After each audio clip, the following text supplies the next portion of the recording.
चुनाव की तारीखों की घोषणा भले ही ना हुई हो, 2024 के लिए सियासी बिगुल तो लगातार बज रहा है।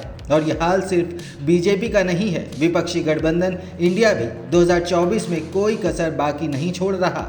बीजेपी की तो बात ही निराली है। चुनावी प्रदर्शन के साथ साथ बीजेपी एडवांस प्लानिंग में भी 4 कदम आगे रहती है। मध्य प्रदेश और छत्तीसगढ़ विधानसभा चुनावों के लिए उम्मीदवारों की पहली लिस्ट देखकर तो ऐसा ही लगता है।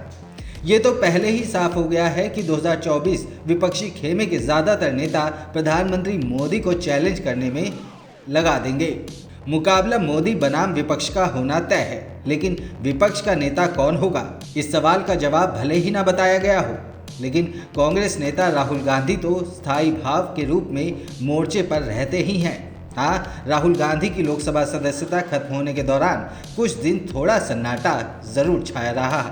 ऐसा भी नहीं कि आगे की लड़ाई मोदी बनाम राहुल की होने वाली है, मतलब विपक्षी खेमे के किसी और नेता से ही चुनौती मिल सकती है।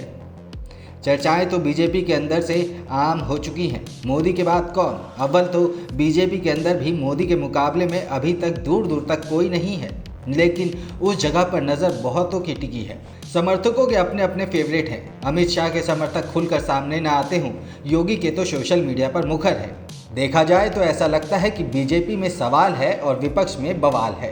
बीजेपी का सबसे बड़ा सवाल यह है कि आखिर मोदी का उत्तराधिकारी कौन होगा।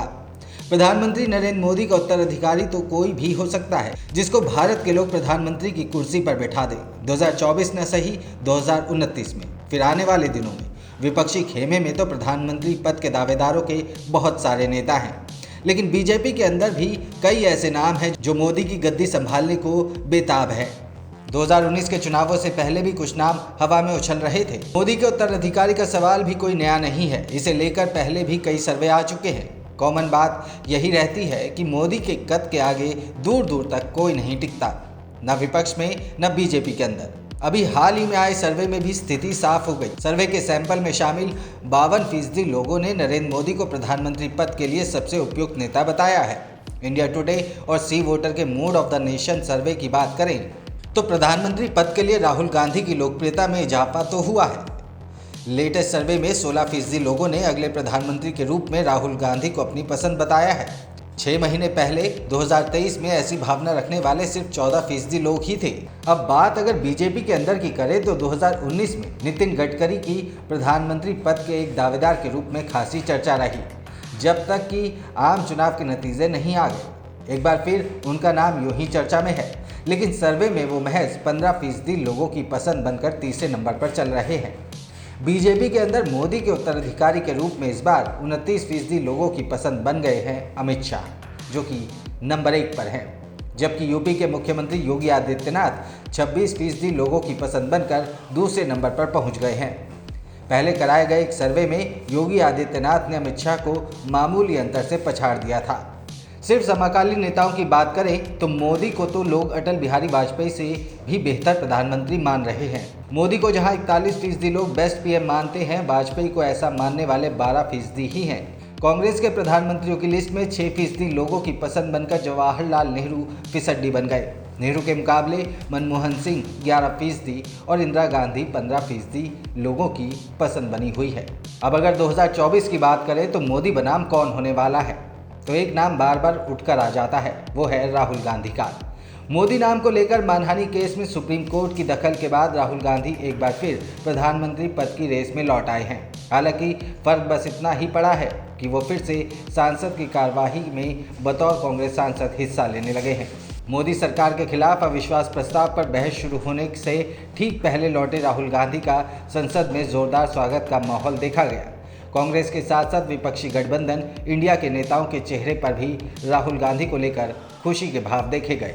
लेकिन संसद से जाते जाते राहुल गांधी ने विवादों को दावत दे ही डाली। 2018 में मोदी के गले मिलकर आंख मारने जैसा तो नहीं, लेकिन फ्लाइंग किस को लेकर काफ़ी देर तक बवाल चला।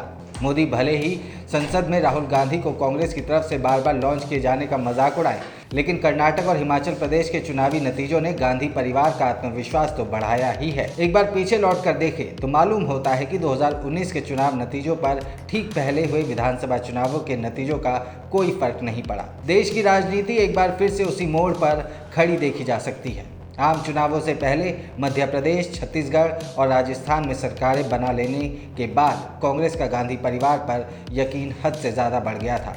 तीनों राज्यों में लोकसभा की ज़्यादातर सीटें बीजेपी के खाते में चली गई और मध्य प्रदेश में तो सरकार भी। तीनों ही राज्यों में बीजेपी और कांग्रेस दोनों ही सत्ता पर काबिज होने की कोशिश में जी जान से जुटी हैं। लेकिन सवाल तो यही है कि इन विधानसभा चुनावों के रिजल्ट का आने वाले आम चुनावों पर क्या कोई असर होगा या नहीं। देश के विपक्षी दलों के बीच कांग्रेस अभी से उतनी ही असरदार महसूस करने लगी है जितनी 2018 के आखिर में 3 राज्यों में सरकार बनाने के बाद। कांग्रेस नेतृत्व के ऐसा समझने के कई कारण लगते हैं। बीजेपी को 2 राज्यों में शिकस्त देकर सरकार बना लेने के अलावा भारत जोड़ो यात्रा ने काफ़ी हौसला अफजाई की है और इसी क्रम में राहुल गांधी की संसद सदस्यता बहाल हो जाना भी कांग्रेस के पक्ष में ही गया है। राहुल गांधी के इस प्रभाव की पुष्टि सर्वे भी कर रहा है। अभी तक विपक्षी गठबंधन इंडिया की तरफ से कोई चेहरा घोषित नहीं हुआ है, लेकिन सर्वे में शामिल 24% लोग राहुल गांधी को ही विपक्ष के सबसे बड़े चेहरे के तौर पर देखते हैं। राहुल गांधी विपक्षी खेमे में आगे जरूर लग रहे हैं, लेकिन ममता बनर्जी और अरविंद केजरीवाल की दावेदारी खत्म नहीं हो जाती। राहुल गांधी के बाद जो नेता लोगों की पसंद बन रहे हैं उनमें पश्चिम बंगाल की मुख्यमंत्री ममता बनर्जी और दिल्ली के मुख्यमंत्री अरविंद केजरीवाल दोनों को बराबर यानी कि 15-15% लोगों ने विपक्ष का मुख्य नेता माना है। और ये कौन कह सकता है कि बिहार के मुख्यमंत्री नीतीश कुमार ने हथियार डाल दिए हैं। भले ही माना जाता हो कि बेंगलुरु की बैठक से वो बेरंग लौट आए, लेकिन उनकी खामोशी भी तो रह रहकर तूफान खड़ा करती है। नेताओं की राजनीतिक पकड़ और मार्केट में शक्ति प्रदर्शन अपनी जगह है, लेकिन वक्त से बड़ा ताकतवर कौन होता है। HD देवेगौड़ा और IK गुजराल का प्रधानमंत्री बनना अपने आप में मिसाल है। अब आपसे एक सवाल कि मोदी का उत्तराधिकारी कौन? जवाब दीजिए हमें कमेंट करके।